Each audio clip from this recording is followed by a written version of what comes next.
Hello friends, good morning. I am Dharmendra sir from natural study point. आज हम लेकर के आए हैं प्रश्नावली 3.5 के एक दो मैथ बताएंगे। इसके बाद अब शेष बचेंगे मैथ, वो आप लोग स्वतः आप लोग इसको बना लीजिएगा। तो इसके लिए 3 थ्योरी से गुजरना पड़ेगा। आइए हम लोग थ्योरी को अध्ययन करें। सबसे पहला थ्योरी, a1/a2 बराबर नहीं है b1/b2। तो इस कंडीशन में अद्वितीय हल होते हैं, जिसको एक और केवल एक हल होते हैं। जब ऐसा कंडीशन आता है तब x और इसके साथ साथ y का मान निकलता है। कब? जब पहिल का और दूसर का दोनों बराबर नहीं होते हैं तब। सेकंड कंडीशन है बच्चे, a1/a2 बराबर b1/b2 बराबर नहीं है c1/c2। इस कंडीशन में युग्म का कोई हल नहीं होता है। इस कंडीशन में कोई युग्म का कोई हल नहीं होता है। और जब कोई हल नहीं होता है तो वो जो प्रश्न दिए हुए रहते हैं वो प्रश्न को हम हल नहीं कर सकते हैं। वो प्रश्न को हल करेंगे तो हल होगा ही नहीं। कब? जब पहिलका दूसरका के बराबर हो और तीसरका बराबर नहीं होता है तब। थर्ड कंडीशन है प्यारे बच्चे, a1/a2 बराबर b1/b2 बराबर c1/c2। जब इस कंडीशन में है तो समीकरण युग्म का अनगिनत हल होता है। अनगिनत हल होता है ना। कब? जब पहिल का दूसरका के दूसरका तीसरका के बराबर होता है तब। और यही कंडीशन में बच्चे, ये 3 कंडीशन का फॉलो करके तुम लोग को जो प्रश्न दिए हुए प्रश्न में देखना है कि किनका अनगिनत हल हो रहा है, किनका अद्वितीय हल हो रहा है, किनका कोई हल नहीं हो रहा है। जिनका अद्वितीय हल हो रहा है उसको हल करके x और y का मान निकालना, जिसको नहीं हो रहा है तो उतना ही तक पहचान करके छोड़ देना है। तो आइए अब हम लोग प्रश्न को पढ़ते हैं। सबसे पहला प्रश्न है, निम्नलिखित रैखिक समीकरण के युग्मों में से किसका एक अद्वितीय हल। यहाँ पे पॉइंट आया एक अद्वितीय हल। तो अद्वितीय हल होने का शर्त देखना है, a1/a2 बराबर नहीं है b1/b2। ऐसा कंडीशन है तो अद्वितीय हल होगा और उसको x और y का मान निकलेगा। फिर कहता है किसका कोई हल नहीं है। कोई हल नहीं है शर्त देख लेंगे। कोई हल नहीं होने का शर्त, कोई हल नहीं होने का शर्त a1/a2 बराबर b1/b2 बराबर नहीं है c1/c2। अगर इस कंडीशन में आएगा तो उसका कोई हल नहीं होगा, उसको हल नहीं निकालेंगे। फिर इसके बाद कहता है अपरिमित रूप से अनेक हल अनगिनत हल। तो अनगिनत हल होने का शर्त होता है प्यारे बच्चे, a1/a2 बराबर b1/b2 बराबर c1/c2, यानी कि तीनों आपस में बराबर होते हैं तो उसका अनगिनत हल होता है। और अनगिनत हल होता है। इसके बाद प्रश्न को पढ़ेंगे, अद्वितीय हल की स्थिति में। कौन हल की स्थिति में? अद्वितीय हल की स्थिति में देख लेंगे। अद्वितीय हल की स्थिति में a1/a2 बराबर नहीं है b1/b2। ये स्थिति में उसे ब्रजगुणन विधि के द्वारा हल करना है, यानी कि ब्रजगुणन विधि के द्वारा x और y का मान निकालना। तो प्यारे बच्चों अब आए कि ब्रजगुणन विधि से x और y का मैथ कैसे निकलता है। तो ब्रजगुणन विधि से x का मान निकालने का फार्मूला होता है और y का मान भी निकालने का फार्मूला होता है। तो आइए उस फार्मूला को देखें। x का मान निकालेंगे तो देखेंगे बच्चे, यहाँ पे यही है ब्रजगुणन विधि से x का हल करने का फार्मूला। x बराबर फार्मूला होता है b1c2 minus b2c1 upon a1b2 minus a2b1। ये x निकालने का फार्मूला है।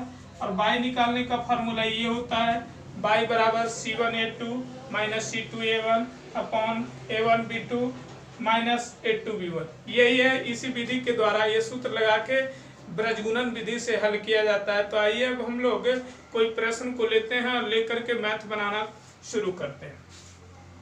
ये सब अपनी कॉपी में लिख लीजिएगा और लिख करके इसको रिमेम्बर कर लीजिएगा। हम इसको हटा रहे हैं।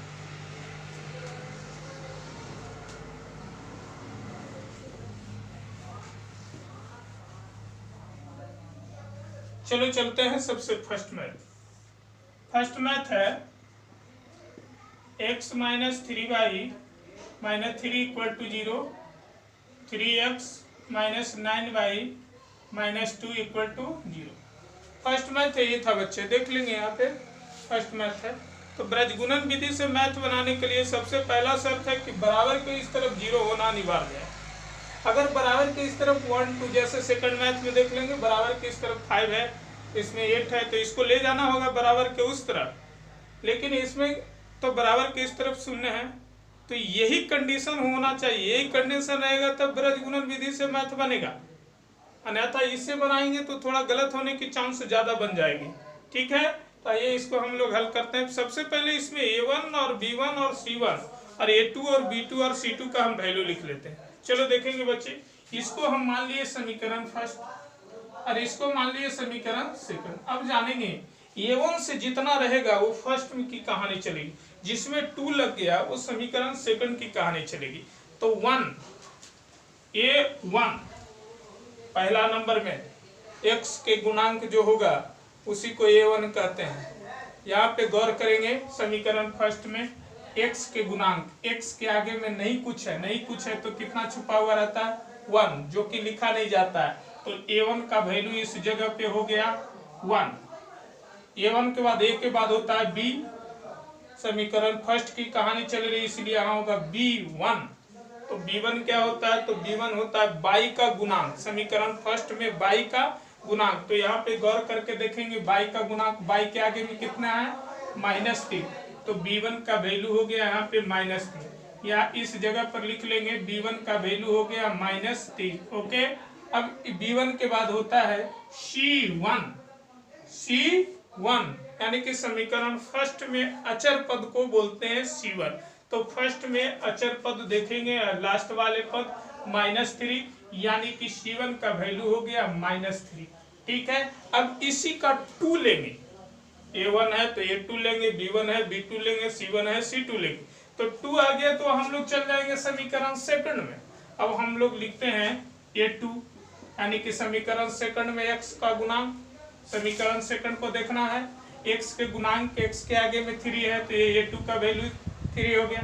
b2 तो समीकरण सेकंड में बाई का गुणांक, समीकरण सेकंड में बाई का गुणांक -9 है तो b2 का वैल्यू हो गया -9। c2 तो c2 होता है समीकरण सेकंड का अचर पद है -2 तो लिख दिए -2। अब प्यारे बच्चों, इसको हम लोग सबसे पहले जांच करना है कि ये है क्या, ये अद्वितीय हल हो रहा है कि कोई हल नहीं हो रहा है कि अनगिनत हल हो रहा है। तो सबसे पहले जांच करते हैं, शर्त लगाते हैं। शर्त लगा रहे हैं, शर्त कौन सा फॉलो करता है, a1/a2 बराबर b1/b2 बराबर c1/c2। हम इस प्रकार से लिख दिए तीनों बराबर, फिर वैल्यू पुट करेंगे और वैल्यू पुट करने के बाद पता चल जाएगा कि कौन बराबर है और कौन बराबर नहीं है। तो चलिए आइए अब हम लोग वैल्यू पुट करते हैं। a1 का वैल्यू 1 है, a2 का वैल्यू 3 है, b1 का वैल्यू -3 है और b2 का वैल्यू -9 है, c1 का वैल्यू -3 है और c2 का वैल्यू -2 है। लिख दिए बच्चे। अब देखना है, पहले पहला स्टेज में देखना है, यहाँ पे माइनस से माइनस हो गया कैंसिल, 3 जा 1 और 3 जा 9, यानी कि ये माइनस से माइनस हो गया कैंसिल। तो इस प्रकार देखिए ये बचा 1/3 और यहाँ हो गया 1/3 और यहाँ पे हो गया 3/2। तो आपको देखने से क्या पता चल रहा है कि पहिल का 1/3 है, दूसर का भी 1/3 है। पहिल का दूसर का के बराबर है किंतु तीसर का बराबर नहीं है। 3/2 ये दोनों को बराबर नहीं है, तीसर का बराबर नहीं, यानी कि शर्त लगा कौन वाला, a1/a2 बराबर b1/b2, ये दोनों तो बराबर हो गया, बराबर नहीं है c1/c2। ये शर्त लग गया। ये जब शर्त लगता है यानी कि यहाँ पे शर्त काम कर गया, a1/a2 बराबर b1/b2 बराबर नहीं है c1/c2। ये शर्त लगता है, ये शर्त लगता है। तो अभी जाने बच्चे कि ये जो कंडीशन लगता है तो इस कंडीशन में हल होते हैं, यहाँ पे इस कंडीशन में इसका कोई हल नहीं होता है। जब ये शर्त लाते हैं तो यहाँ पे लिखेंगे समीकरण युग्म का कोई हल नहीं होगा, समीकरण युग्म का कोई हल नहीं होगा।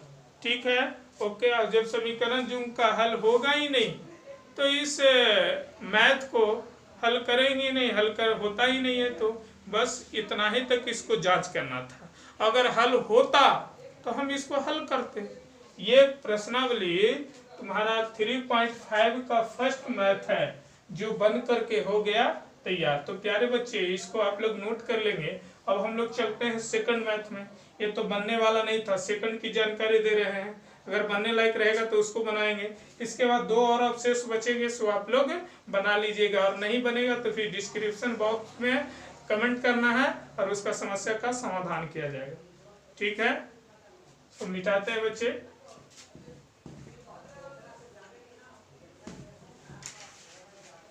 चलिए अब हम लोग चलते हैं सेकंड मैथ में। ये सेकंड मैथ है क्या बच्चे? सेकंड मैथ है ये। इसको हम मिटा देते हैं, पूरा को हम मिटा देते हैं, सेकंड के वाले रखे हुए हैं।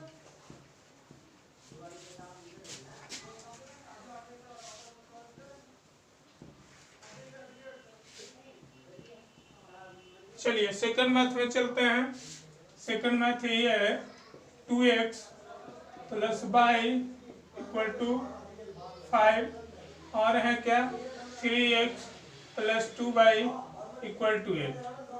ओके, अब तुम लोग को प्यारे बच्चों हम सबसे पहला स्टेप कहे थे कि बराबर के उस तरफ 0 होना चाहिए। इस प्रश्न में 0 है नहीं, तो आइए हम लोग 0 करते हैं। ये 2x है, 2x लिख दिए, प्लस y है y। ये 5 प्लस में इसको लाए बराबर के इस तरफ, तो 5 हो गया माइनस में, और उधर से 5 चला है तो उधर कुछ नहीं बचा, 0। ये हो गया समीकरण फर्स्ट मिल गया। ये सब 1 वाला हो गया। अब चलो नीचे आते हैं। 3x है, 3x लिख दिए, 2y है, 2y दे दिए। 8 प्लस में इसको लाए बराबर के इस तरफ, तो 8 माइनस में हो गया, उधर बच गया 0। ये हो गया समीकरण कौन? तो ये हो गया समीकरण सेकंड। ठीक, अब इसको हम जांच करते हैं कि इसका हल होगा कि नहीं होगा। तो शर्त वही लगाते हैं, और शर्त को कौन शर्त को ये फॉलो करता है? तो शर्त लगाते हैं बच्चे। यहाँ पे सबका वैल्यू पहले लिख देते हैं।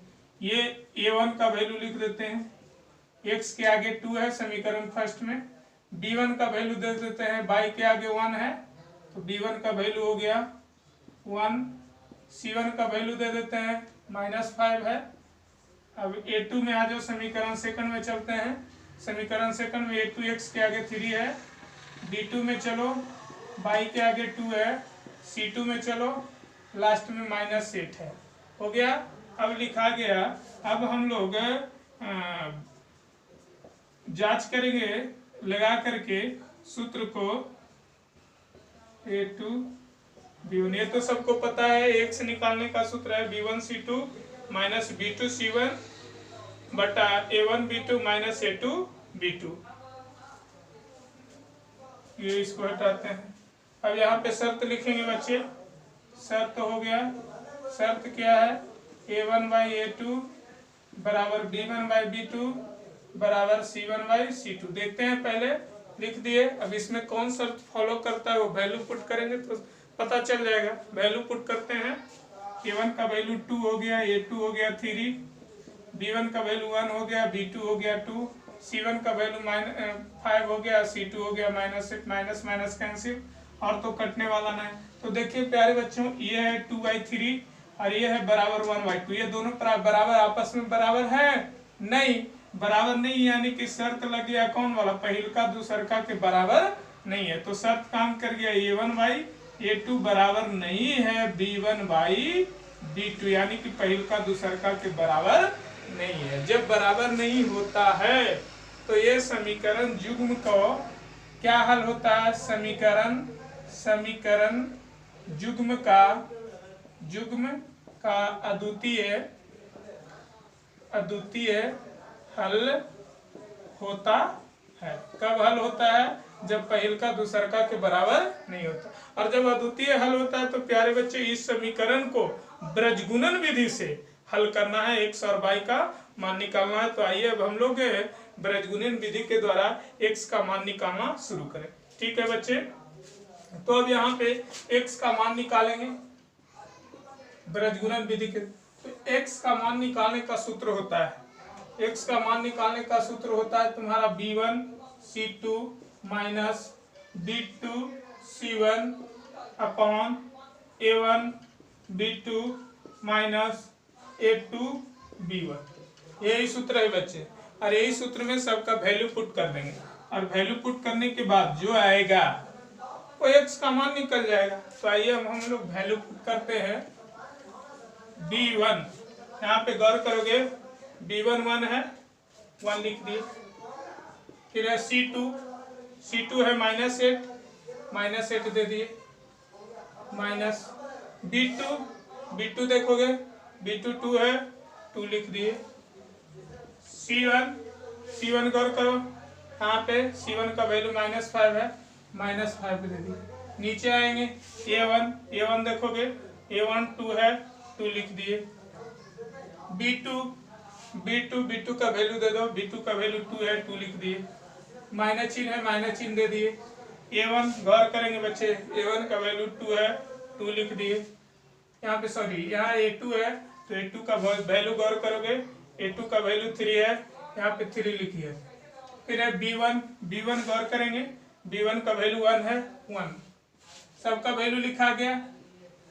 अब इसी चीज को हल कर देना है। हल करने के बाद जो अवशेष आएगा वो x का मान निकल जाएगा। तो देखिए हल करते हैं। एक में -8 से तो -8 हो गया, माइनस माइनस चिन्ह हुआ, गुना किए तो प्लस, और 2 बचे 10। अब नीचे आएंगे, 2 दूना 4 -3। ठीक है, x बराबर 10 में से 8 घट गया, बच गया 2, और नीचे बच गया 1 तो छिपा हुआ रहा था, x का मान निकला 2। यही हो गया x का वैल्यू। x का वैल्यू निकल गए बच्चे। अब हम लोग y का वैल्यू निकालेंगे। तो y का वैल्यू निकालने के लिए ये तो सूत्र का प्रयोग करना पड़ेगा। अब y का वैल्यू निकालने के लिए हम लोग सूत्र का प्रयोग करते हैं, इसको हटाते हैं। y का मान निकालने के लिए सूत्र होता है बच्चे, y बराबर C1 A2 minus C2 A1 बटा A1 B2 minus A2 B1। देख लेंगे, ये y का वैल्यू निकालने का सूत्र हो गया C1 A2 minus C2 A1 upon A1 B2 minus A2 B1, है ना। इसमें हम क्या करेंगे, अब सबके जगह पर सबका वैल्यू पुट कर देंगे। तो आइए अब हम लोग वैल्यू पुट करना शुरू करते हैं स्वतः में। तो यहाँ पे देख लीजिएगा गौर करके, y है, y लिख दिया गया। इस जगह पर C1 है, तो हम लोग C1 का वैल्यू पुट करेंगे। देखिए C1 का वैल्यू क्या है, से यहाँ पे स्पष्ट रूप से गौर करके देखेंगे, सब लिखा हुआ है C1 का वैल्यू। यहाँ पे C1 का वैल्यू -5 है, पुटिंग वैल्यू कर दिए -5 इंटू A2 आ गया। A2 को गौर करिए, इस जगह पे A2 का वैल्यू 3 है, 3 लिख दिया गया, माइनस चिन्ह है, माइनस दे दिए। C2 देखेंगे, C2 का वैल्यू -8 है, -8 लिखा गया। और A1 का वैल्यू 2 है, 2 लिख दिए। अब नीचे आएंगे, नीचे है A1, तो A1 का वैल्यू 2 हो गया। फिर आ गया B2, तो B2 का वैल्यू 2 हो गया। अब A2, तो A2 का वैल्यू गौर करेंगे 3 है।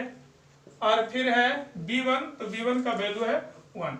अब सबका वैल्यू पुट करेंगे, एक बार पुनः जांच कर लेते हैं। C1 का वैल्यू हो गया -5, A2 का वैल्यू हो गया 3, लिखा हुआ है -5 इंटू माइनस दे दिया C2 का वैल्यू -8 लिखा हुआ है A1, तो A1 का वैल्यू 2। ठीक है, नीचे A1 का वैल्यू 2 और B2 का वैल्यू 2 माइनस A2 का वैल्यू यहाँ पे गौर करेंगे 3 और B1, तो B1 का वैल्यू 1। एकदम ओके है। अब इसको हल कर देंगे, y का मान निकल जाएगा।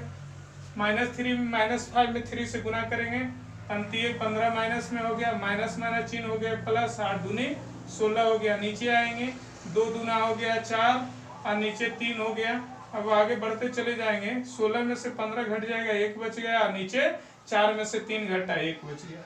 अब आ गया 1 अपॉन ऑन, तो यानी कि 1 में 1 से डिवाइड करेंगे तो ये 1 आएगा। तो इस प्रकार से देखें बच्चे, ब्रजगुणन विधि यही है कि सूत्र के द्वारा हम मैथ को हल कर सकते हैं। तो सूत्र को याद रखना एकदम अनिवार्य है, कब, जब ब्रजगुणन विधि से मैथ हल करने के लिए आ जाएगा तब। तो हल में अब लिखते हैं, हल में हो गया x का वैल्यू आ गया 2 और y का वैल्यू आ गया 1। इस प्रकार से सेकंड मैथ भी बना दिया गया। अब बच गए थर्ड मैथ और फोर्थ मैथ, तो इसको आप लोग स्वतः बनाइएगा और देखिएगा। ये जब आ गया तब उसको 122 को ब्रज गुणन विधि से हल करना। और अगर तीनों बराबर हो गए, अनगिनत हल होगा, हल नहीं करना है। अगर पहल का दूसर का बराबर हो गया, तीसर का बराबर नहीं है, तो कोई भी हल नहीं होगा, उसको हल नहीं। एक ही एक कंडीशन है, जो कंडीशन से हम अभी मैथ बनाए, तो इसको हल करना है, अन्यथा बस वहीं तक सेवा समाप्त कर देना। ठीक है बच्चे, आज का ऑनलाइन क्लासेस बस इसी समय तक। धन्यवाद मित्रों।